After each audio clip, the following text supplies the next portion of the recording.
తిరుపతిలోని శ్రీ గోవిందరాజస్వామి వారి బ్రహ్మోత్సవాల్లో 6వ రోజైన మంగళవారం గోవిందరాజస్వామి వారు హనుమత్ వాహనంపై భక్తులకు దర్శనమిచ్చారు. ఉదయం స్వామివారు 4 మాడ వీధుల్లో విహరించి భక్తులకు దర్శన భాగ్యం కల్పించారు.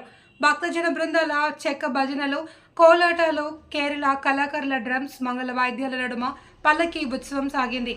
భక్తులు హారతులు సమర్పించి స్వామివారిని దర్శించుకున్నారు.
శ్రీ